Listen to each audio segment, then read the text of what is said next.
Hey guys, how we doing? Bringing things to a close here. I'm going to tonight talk about long-term strategies for weight loss, body composition, and really just kind of your nutritional approach and philosophy. So, wanted to start by talking a little bit about the National Weight Control Registry, so NWCR. It's an interesting, pretty janky looking website if you go check it out, but essentially everyone in this registry has lost at least 30 pounds and kept that weight off for over a year. So I think it provides some great insights as to some of the behaviors that these people have adopted and pretty interesting takeaways to consider if weight loss is your goal. I also think just in terms of healthy weight maintenance, obviously, these are some habits that might work well for most people. So 98% report they've modified food intake in some way compared to before they lost the weight. 94% increased their physical activity, with the number one exercise being walking. Most maintain a lower calorie, lower fat diet and are highly active. Highly active being defined by greater than 60 minutes of activity per day. And so if you think about the fact that they might be walking a lot, it's not necessarily super intense all the time, but they are active at least an hour a day. 78% eat breakfast every day. 75% weigh themselves at least once a week, so they're staying consistent with kind of that tracking the outputs of their effort. And then 62% watch less than 10 hours of TV per week. So again, minimizing sedentary behavior. And I already mentioned the hour per day of exercise. So I like this because it highlights that a long-term approach to healthy body composition and weight maintenance doesn't have to be anything crazy. There's nothing on this list that I would consider extreme. It's mostly they've built a lifestyle that allows them to move regularly, minimize sedentary time, pay attention to what they eat, and pretty straightforward. So when we talk about our strategy and our approach coming out of the challenge, I want to talk about minimum effective dose. And this term and concept is probably something you've really only heard maybe around medicine or supplements, but I think it applies to a lot more. And I like to think a lot about we don't always need to do the far end extreme, even though that might get glorified or might seem really cool when we see people in social media doing the extreme things. But what we want to do is really just the minimal. And when I say the minimal, I don't mean that you give minimal effort, but I mean if you are trying to work out to get better and you are grinding your body down way past what it can actually recover from, you're not going to make forward progress. You actually want to treat it as a stimulus, just like medicine, where you say, I'm doing the workout, I'm giving it my all during the workout, and I'm not trying to worry about doing extra because there are diminishing returns at a certain point, and there's even a regression at a certain point. Same applies to nutrition and intake, right? If you were trying to be in a caloric deficit to lose weight, and you are in that deficit to an extreme, you're in a massive deficit, right? Maybe your baseline metabolism says you require 2,000 calories a day, and maybe you're only eating 500 a day.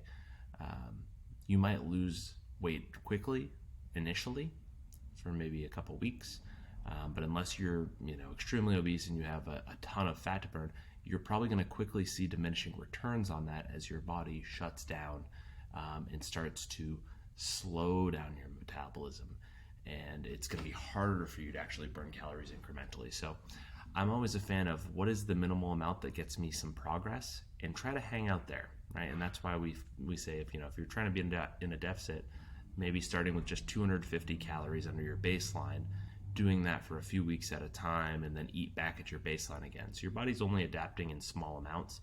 It's not doing the extremes that are going to cause it to shut off.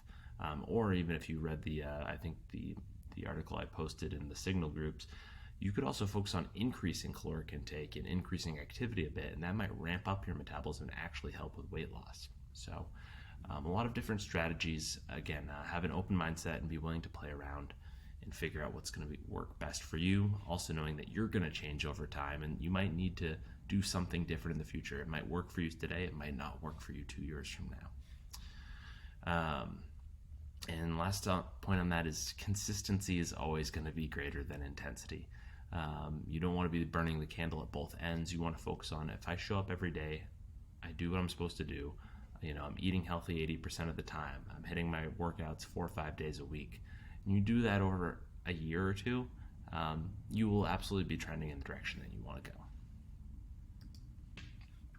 So my kind of top 5 recommendations, key takeaways that I think if I were to, had one slide to share with people around how to eat, I would say start with prioritizing whole, nutrient-dense foods, something that I think we've done throughout the challenge, and that's really how the food list is generated. When it comes to meal timing and food choices, think about fueling the activity that you're about to do or what you're recovering from. So that's going to dictate really the quantities and types of carbs and fat that we take into our diet, right? Are we fueling me sitting at my desk for a couple hours working, where I might need some healthy fats to fuel my brain? Am I about to go out for a long run where I might want some complex carbs that are going to break down slowly and give me a sustained fuel as I run? Or did I just get done a workout and maybe I need some higher glycemic carbs to recover from a tough interval session, and I want to get that carbohydrate into my muscle as quickly as possible? Third, I would say, as far as food selection, always hit your protein targets. We talked about protein sources and how to make sure that those are lean and good for you, and maybe don't contain excessive amounts of unhealthy fats, right? When it comes to fats, keep your fats anti-inflammatory where possible, and focus on getting those polyunsaturated fats and those omega-3s, and focus generally on low glycemic carbs unless you just worked out, right? Fruits, veggies, things are going to be slower digesting, provide fiber, provide other micronutrients that your body needs. Hydrate. Don't forget this one. Don't stop drinking out of that water bottle once the challenge is over. And last, recognize your human tendencies. We are not robots. We are not zeros and ones that we can just input into our system and respond to the same way all the time. We are a complex organism. So know that you're going to feel differently. Things are going to change. You're not always, going to be at your peak. And recognizing that sometimes if we're not hydrated, maybe if we're, had way too much coffee, or maybe we had some drinks, these things are all going to change and mask the way we feel about our food, about our energy levels. And the closer you can get to baseline and knowing what works for your body, you can maybe hopefully start to have some more consistency in terms of how you feel and how you respond to things, but also start to just recognize and be in tune with your body of, oh, maybe this doesn't sit well with me, maybe this doesn't work for my diet. Also knowing that as humans, we might sometimes need, something a little sweeter, something that's going to help us recover, feel good. We don't need to necessarily be on point 100% of the time. And sometimes having just that mental break can help from a stress perspective and say, I'm going to eat what I want today. I'm not going to worry about it. That's okay. Give yourself permission to do that. And then know, I have my strategies, I have my consistency. I'm going to show up day over day in a way that supports my long-term goals, and it's okay that I am taking a break from that. And I think that applies to fitness. I think that applies to nutrition. That applies to work. So recognize that you are human and things are going to change, and be ready to adapt to those. So,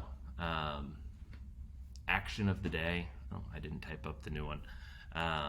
But we're going to share kind of what our goal is moving forward coming out of the challenge. And I know you guys are all working on your write-ups. You're probably already thinking about this, but I want to know what your goal is coming out of the challenge and what you're going to continue working towards.